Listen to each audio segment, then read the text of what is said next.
Kapitalisme, prinsip ekonomi di mana semua punya kesempatan untuk kaya, dan tempat di mana kalian bisa produksi atau beli apapun. Dunia yang penuh impian, apa yang bisa salah? Oh, fuck.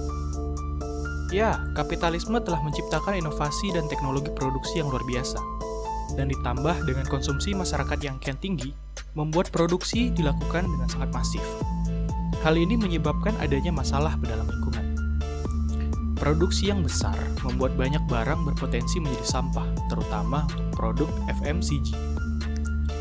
Tiap tahunnya berbagai sisa produk ini, baik bungkus ataupun produk itu sendiri, menumpuk menjadi sampah.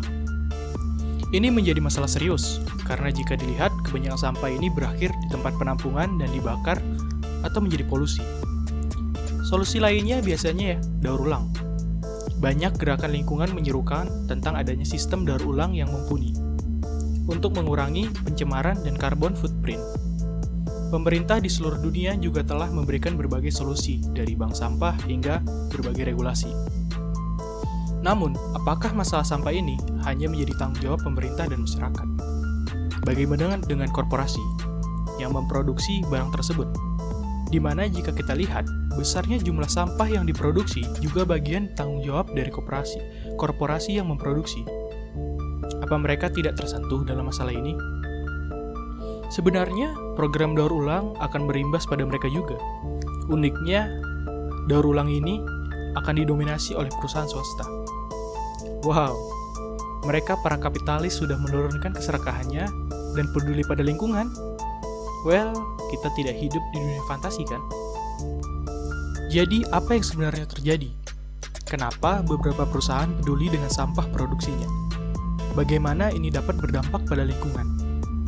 Jika kita melihat kasus di Amerika Serikat, ide ini datang sebenarnya dimulai pada saat kesadaran terhadap isu lingkungan di akhir abad 20. Banyak gerakan lingkungan menginginkan adanya pengurangan limbah dan carbon footprint.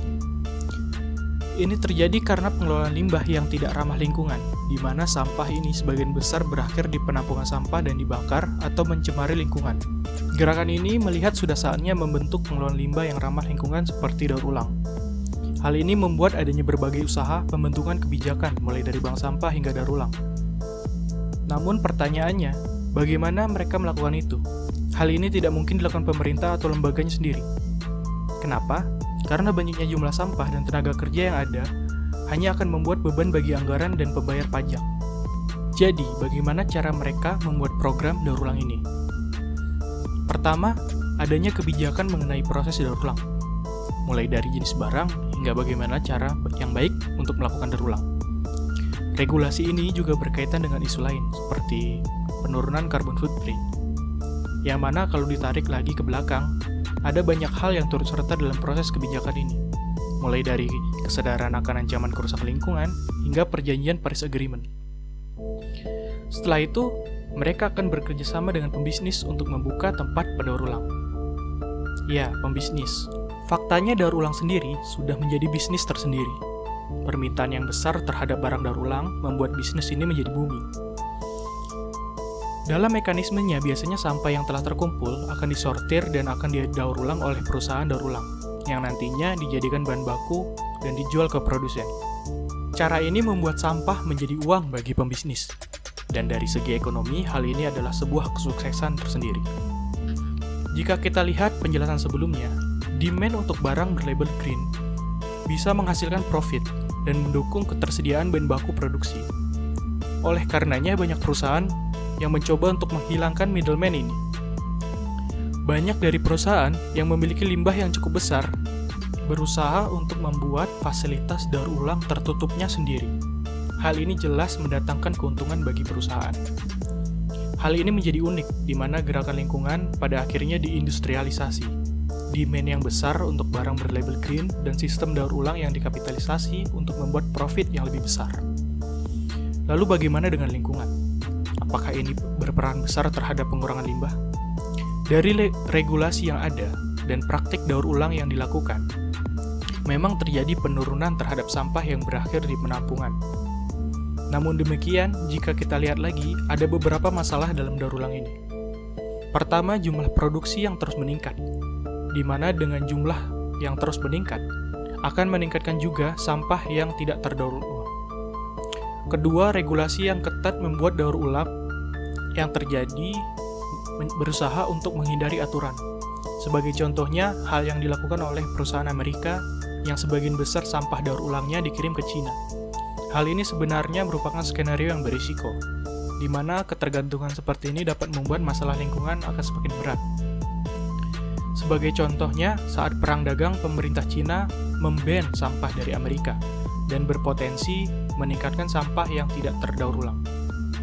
Hal ini membuat masalah ini akan berpengaruh pada politik internasional kedua negara. Lalu yang ketiga, jika kita lihat, sebenarnya daur ulang ini tidak menyelesaikan masalah secara menyeluruh. Persentase yang ada antara sampah daur ulang dengan yang bukan tetaplah jauh. Dari data 2018 di Amerika Serikat, dari 292,4 juta ton sampah, hanya 69,1 juta yang didaur ulang. Dan sebagian besar masuk ke dalam landfill sebanyak 146,1 juta ton. Hal ini diperparah dengan solusi sampah yang dijadikan bahan bakar untuk listrik dan sumber panas yang membuat peningkatan terhadap emisi.